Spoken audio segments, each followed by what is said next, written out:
Hi viewers, வணக்கம். இன்றைக்கி நாங்கள் பார்க்க போகிறோம் குழந்தைகளற்ற நாடாக மாறும் அபாயத்தில் பிரபல நாடு.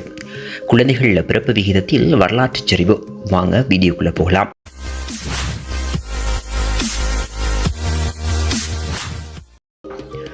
தொழில்நுட்பம் மற்றும் பொருளாதார வளர்ச்சியில் முன்னணி நாடான ஜப்பான் கடுமையான மக்கள் தொகை சரிவை எதிர்கொண்டிருக்குதுங்க. தொழில்நுட்பத்தில் சிறந்து விளங்கும் நாடான ஜப்பான் மக்கள் தொகை சரிவு என்ற பேரழிவு நெருக்கடியை எதிர்கொண்டு இருக்கின்ற இந்த நிலையில் தற்போதைய பிறப்பு விகிதம் தொடர்ந்து வீழ்ச்சியடைந்ததால் நாடும் அழிவின் விளிம்பிற்கு தள்ளப்படும் என்று நிபுணர்கள் எச்சரித்திருக்கிறாங்க. தோஹோகு பல்கலைக்கழக வயதான பொருளாதாரம் மற்றும் சமூக ஆராய்ச்சி மையத்தின் பேராசிரியர் இதுவான கருத்துக்களை வெளியிட்டிருக்கிறார்.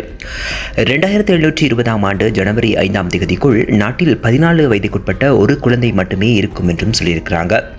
இந்த அதிர்ச்சியூட்டும் போக்கை வலியுறுத்தும் வகையில் கருத்தியல் கடிகாரம் ஒன்றை பேராசிரியர் வெளியிட்டிருக்கிறாங்க. 2012 ஏப்ரல் மாதம் முதல் ஆண்டுதோறும் புதுப்பிக்கப்படும் இந்த கடிகாரம் குழந்தை மக்கள் தொகை குறித்த உடனடி தரவுகளின் அடிப்படையில் விரைவாக வீழ்ச்சியடைந்து வரும் கருவுறுதல் விகிதத்தை கண்காணிச்சிருக்கிறாங்க.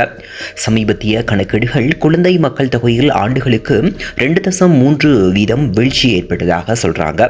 இதன் விளைவாக அடுத்த 695 ஆண்டுகளில் ஜப்பான் குழந்தைகள் அற்ற நாடு ஆகிவிடும் என்றும் அபாயமாக வெளியிட்டிருக்கிறாங்க. 2023 ஜப்பானின் பிறப்பு விகிதம் 1.20 என்ற புதிய வரலாற்று சரிவை எட்டியிருக்குதா.